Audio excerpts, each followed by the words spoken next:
अस्सलामुअलैकुम मुअज़्ज़ज़ ख़ातिन व हज़रात। आज हम चैप्टर 21 के कुछ छोटे मोटे एमसीक्यूज़ डिस्कस करने वाले हैं। इनमें से कुछ छोटे होंगे, कुछ मोटे होंगे, कुछ छोटे मोटे होंगे। तो चलिए शुरू करते हैं। इनमें की आपकी सूरत के लिए बनाई हुई है। ये तमाम ऑप्शंस में जो एक ऑप्शन को बोल्ड किया है, मोटा किया हुआ है, ये आंसर है इसका। तो चलिए मैं एक्सप्लेन करता जाता हूँ। तो modulator in a reactor, modulator का काम क्या है? Option D, slows down the neutrons. दूसरा जी, which of the following can be used as fuel. यहाँ बात स्लो या फास्ट रिएक्टर की नहीं है, बात ये विच of the following can be used, क्या इस्तेमाल हो सकता है? तो सारे इस्तेमाल हो सकते हैं, ऑप्शन डी। तीसरा जी, ओजोन की जो लेयर है कितने किलोमीटर ऊपर है?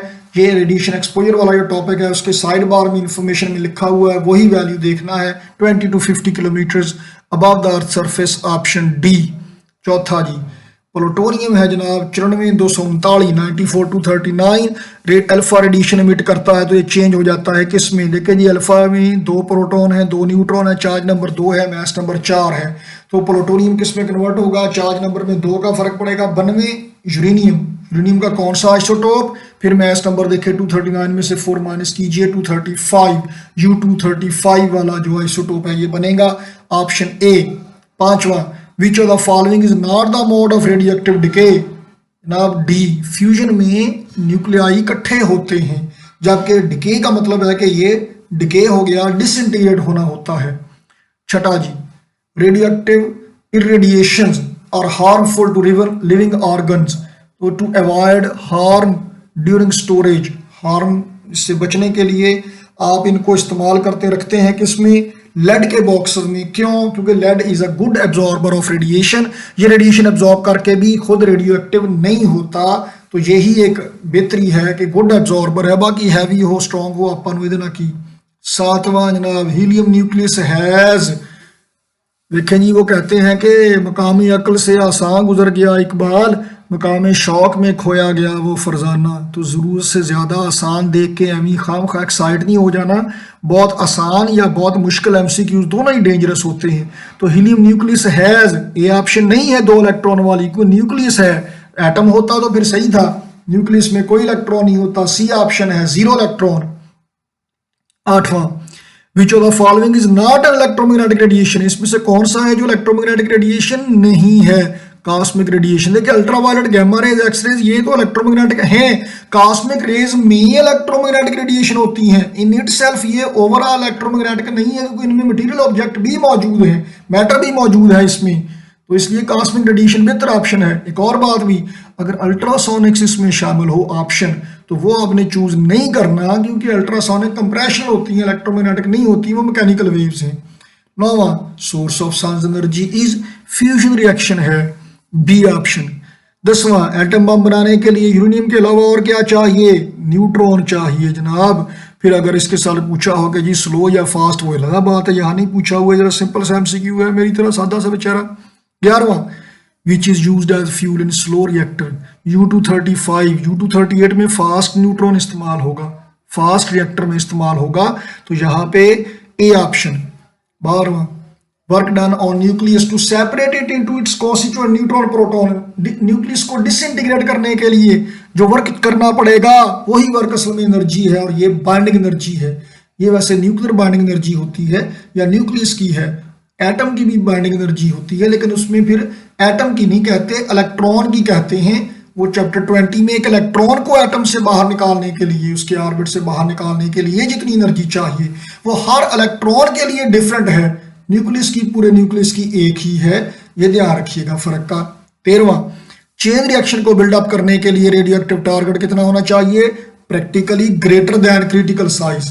क्रिटिकल वैल्यू का मतलब ये है कि ये बाउंड्री पे वैल्यू इससे कम है तो चेन रिएक्शन बिल्डअप नहीं होगा, ज्यादा है तो बिल्डअप होगा। अगर क्रिटिकल वैल्यू है तो सस्टेनेबल चेन रिएक्शन नहीं होगा, बस माड़ा मोटा ही होगा। तो 14वां, जनाब टीवी सेट्स और जो माइक्रोवेव ओवन है ये एमिट करते हैं क्या? एक्सरेज। यहाँ पे जो टीवी सेट है ये CRT डिस्प्ले है, वो पिक्चर ट्यूब वाला, कैथोड रेज ट्यूब वाला, उसमें इलेक्ट्रॉन आके जो स्क्रीन से टकराते हैं, एनर्जी रिलीज करते हैं, खुद लोअर एनर्जी स्टेट में जाते हैं, तो वो एक्सरेज भी निकल सकती हैं और निकलती हैं। आजकल जो एलसीडी या एलईडीज वगैरह हैं इनमें से निगलिजिबली स्मॉल चांस है एक्सरेज के निकलने के, तो ये जरा बेहतर है रेडिएशन वाइज भी और आंखों पे जो असर पड़ता है उसके लिहाज से भी। 15वां, which of the following will be better shield against gamma rays? Lead of course one and the only. 16वां, कौन से कंजर्वेशन लॉज अपहोल्ड गुड करेंगे? सारे ही जी, ऑल ऑफ दीज। तो ये नहीं सोचना कि मैस एनर्जी में कन्वर्ट हो रहा, एनर्जी मैस में कन्वर्ट हो रही है, तो अगर आप जस्टिफाई कर रहे हैं कि मैस एनर्जी में एनर्जी मैस में कन्वर्ट हो रहा है या हो सकता है, इट मीन्स कि कंजर्वेशन लॉ होल्ड कर रहा है।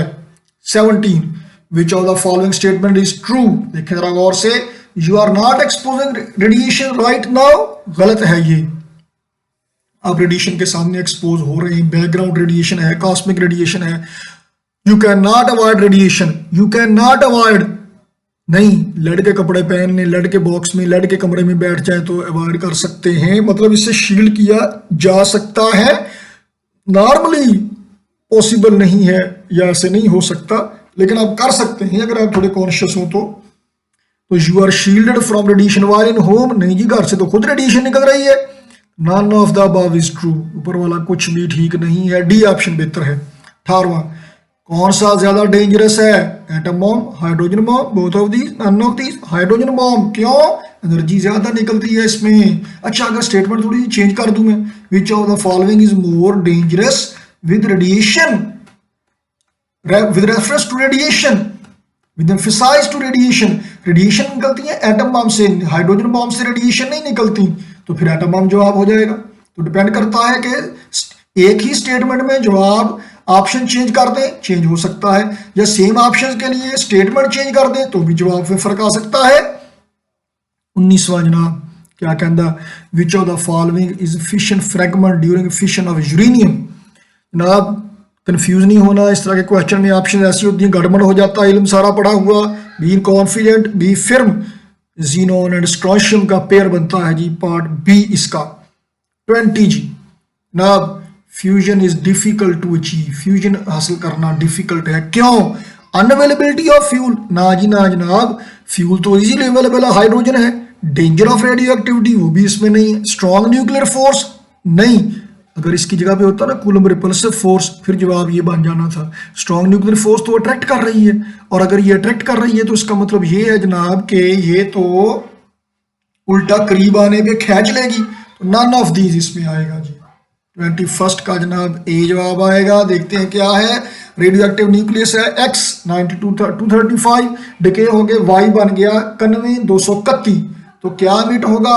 अब इस तरह की सिचुएशन में आपने बारी बारी सारे ऑप्शंस पे चेक करना है कि रिएक्टेंट और प्रोडक्ट, पेरेंट एलिमेंट और डॉटर एलिमेंट और जो रेडिएशन निकल रही है सब में चार्ज नंबर, मास नंबर बराबर रहें, ये चेक करना है। तो यहाँ पे जब आप चेक करेंगे तो पार्ट ए जवाब आएगा इसका। तो पार्ट ए चेक करके अगर जवाब सही निकल आए तो ये एक दफ़ा अगली ऑप्शंस पे नज़र डाल लें, कई दफ़ा मिलती जुलती होती है, किसी दफ़ा जवाब में बोथ ऑफ दीज भी होता है, एक से ज़्यादा ऑप्शन सही होने के चांसेस भी हो जाया करते हैं, तो दफ़ा स्टेटमेंट में नज़र डाल लें पोली पोली बाद में।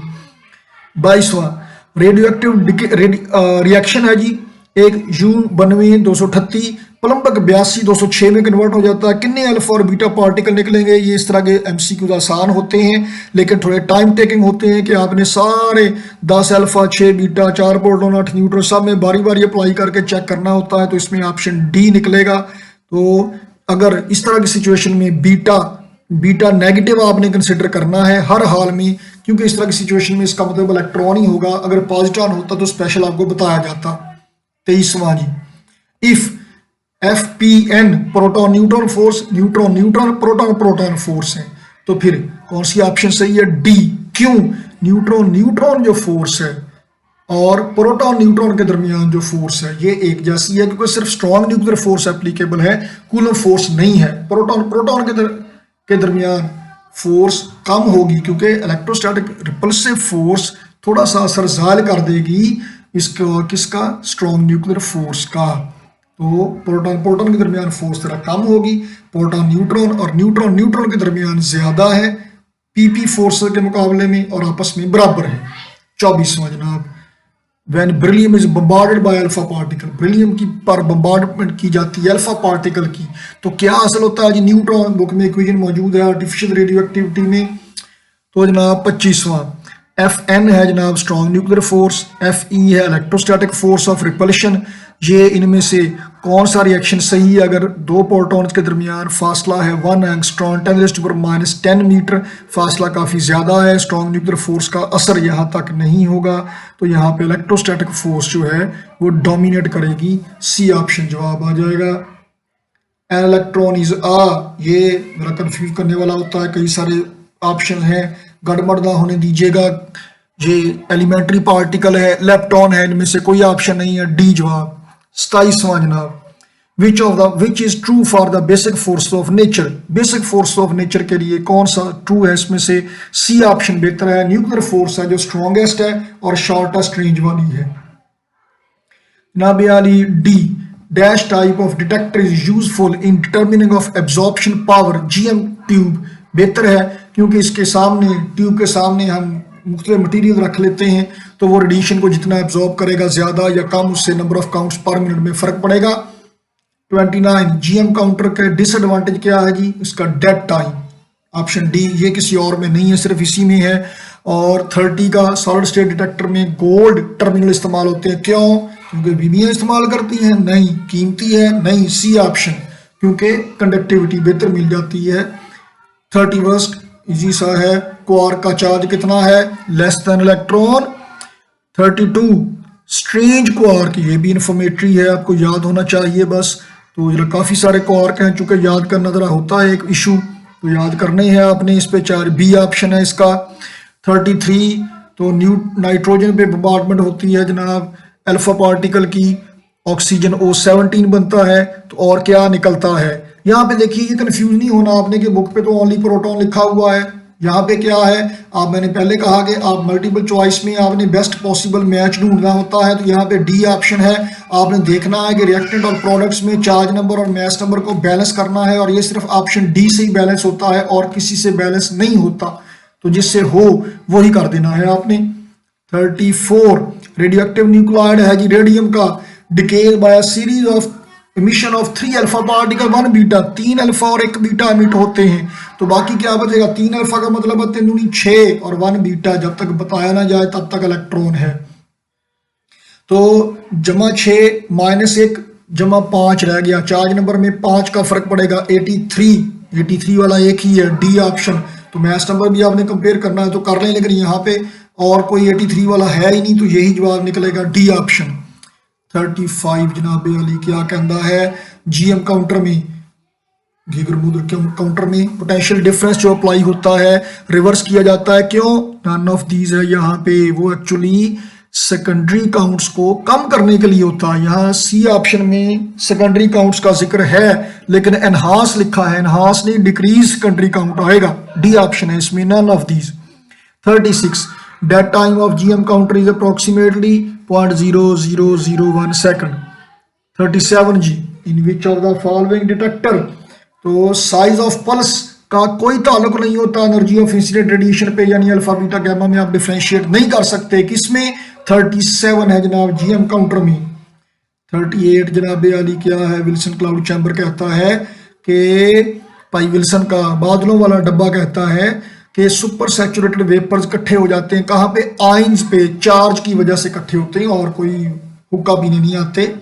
39 न्यूट्रॉन डिस्कवर किया किसने? चैडविक साहब ने 1932 में। 40वां क्वांचिंग गैस की टर्म इस्तेमाल होती है जीएम ट्यूब में। 41 व्हेन बीटा अकर्स, तो resulting nucleus has atomic number increase by 1 decrease by 1। देखिए यहाँ पे बोथ में अकर, ये बेहतर ऑप्शन है इसमें। 42 जी विच फोर्स, कौन सी फोर्स है? ग्रेविटेशनल फोर्स है, वंडरवाल फोर्स भी इलेक्ट्रोस्टैटिक फोर्स ही समझिए, और न्यूक्लियर फोर्स है जो अट्रैक्शन प्रोवाइड करती है दो प्रोटॉन को। देखिए इलेक्ट्रोस्टैटिक फोर्स तो रिपल्शन ही प्रोवाइड करती है दोनों प्रोटॉन को, ग्रेविटेशनल फोर्स और strong nuclear force attraction provide कर सकती हैं और कोई नहीं कर सकता, बाकी कितनी करती हैं, इफेक्टिव है नहीं है, ये बात का मसला है। तो 42 की ऑप्शन ए। क्वार्क का साइज, सी ऑप्शन बेहतर है, 10⁻18 मीटर इसके लगभग होगा, इतना दूर नहीं होगा कि -27 या -15 तक पहुंचे, तो इसके लगभग है जी, सी ऑप्शन बेहतर है। 44 जीएम काउंटर में जनाब फिर वोल्टेज रिवर्स हो सकते हैं, reverse voltage can be used अगर आप इलेक्ट्रॉनिक पंचिंग इस्तेमाल कर रहे हैं तब। 45 का dead time cannot be avoided, C option जी। 46 क्या कहता है, radiation from a radioactive source enter करती है एवैक्यूएटेड ग्लास ट्यूब में और उसके अंदर मैग्नेटिक फील्ड मौजूद है। पार्टिकल जो एल्यूमिनियम की शीट से गुजरते हैं और डेविएट कर जाते हैं, एल्यूमिनियम की शीट से गुजर जाते हैं, अल्फानी हो सकते हैं, बीटा या गैमा हो सकते हैं और डेविएट कर जाते हैं, मुड़ जाते हैं, तो ये मैग्नेटिक फील्ड ने उनको डेविएट कर दिया। चार्ज पार्टिकल होंगे तो ये बीटा होंगे जनाब, और कोई ऑप्शन सही नहीं है, बीटा बी ऑप्शन बेहतर है। 47 बिट ऑफ कंफ्यूजन हो सकती है आपको, सर्टन रेडियोएक्टिव न्यूक्लियोइड जिसका मैस नंबर x है डिके करता है, बीटा एमिशन और गैमा एमिशन होती है, तो दूसरा न्यूक्लियस बनता है y। कौन सा रिएक्शन, कौन सा रिलेशन सही है, D option y is equal to x। क्यों, आपने यहाँ पे बीटा और गैमा से तो फर्क कोई नहीं पड़ेगा, तो बीटा से चार्ज नंबर का चक्कर यहाँ पे कोई नहीं है, ये कंफ्यूज करने वाली बात है। मैंने पहले कहा कि जरा ध्यान रखना है आपने, स्टेटमेंट पे मैस नंबर का जिक्र है, पेरेंट का भी और जो डाटा एलिमेंट है उसका भी मैस नंबर का जिक्र है, चार्ज नंबर का जिक्र ही कोई नहीं है, तो मैस के लिहाज से ही आपने कंपेयर करना है, तो डी ऑप्शन होगा y is equal to x। Anti matter consists of anti proton, anti neutron, positron, ये सारे एंटी पार्टिकल ही हैं, तो ऑल ऑफ दीज होगा।